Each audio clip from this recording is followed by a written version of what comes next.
اور شوہر والی عورتیں بھی تم پر حرام ہیں مگر وہ جو قید ہو کر باندیوں کے طور پر تمہارے قبضے میں آ جائیں۔ یہ حکم اللہ نے تم کو لکھ دیا ہے، اور ان محرمات کے سوا دوسری عورتیں تم کو حلال ہیں، اس طرح سے کہ مال خرچ کر کے ان سے نکاح کر لو، بشرطے کہ نکاح سے مقصود عفت قائم رکھنا ہو، نہ کہ شہوت پرستی۔ تو جن عورتوں سے تم لطف اندوز ہوئے ان کا مہر جو مقرر کیا ہو ادا کر دو، اور اگر مقرر کرنے کے بعد آپس کی رضامندی سے مہر میں کمی بیشی کر لو تو تم پر کچھ گناہ نہیں۔ بے شک اللہ سب کچھ جاننے والا ہے، حکمت والا ہے۔ اور جو شخص تم میں سے مومن آزاد عورتوں سے نکاح کرنے کا مقدور نہ رکھے تو مومن باندیوں ہی سے جو تمہارے قبضے میں آ گئی ہوں نکاح کر لے، اور اللہ تمہارے ایمان کو اچھی طرح جانتا ہے۔ تم آپس میں ایک دوسرے کے ہم جنس ہو، پھر ان لونڈیوں کے ساتھ ان کے مالکوں سے اجازت حاصل کر کے نکاح کر لو،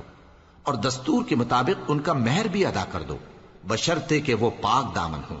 نہ ایسی کہ کھلم کھلا بدکاری کریں اور نہ درپردہ دوستی کرنا چاہیں۔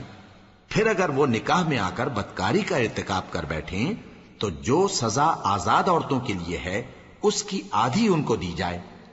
یہ باندھی کے ساتھ نکاح کرنے کی اجازت اس شخص کو ہے جسے گناہ کر بیٹھنے کا اندیشہ ہو، اور یہ بات کہ صبر کرو تمہارے لیے بہتر ہے،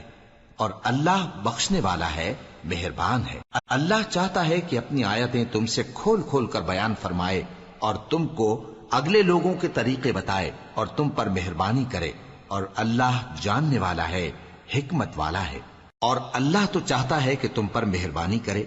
اور جو لوگ اپنی خواہشوں کے پیچھے چلتے ہیں وہ چاہتے ہیں کہ تم سیدھے رستے سے بھٹک کر دور جا پڑو۔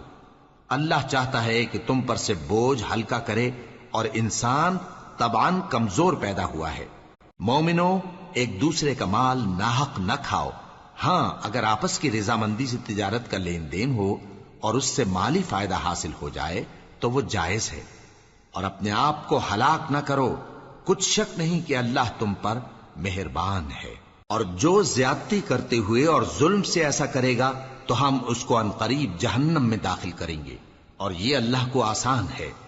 اگر تم بڑے بڑے گناہوں سے جن سے تم کو منع کیا جاتا ہے پرہیز کرو گے تو ہم تمہارے چھوٹے چھوٹے گناہ معاف کر دیں گے اور تمہیں عزت کے مکانوں میں داخل کریں گے۔ اور جس چیز میں اللہ نے تم میں سے بعض کو بعض پر فضیلت دی ہے اس کی تمنا مت کرو۔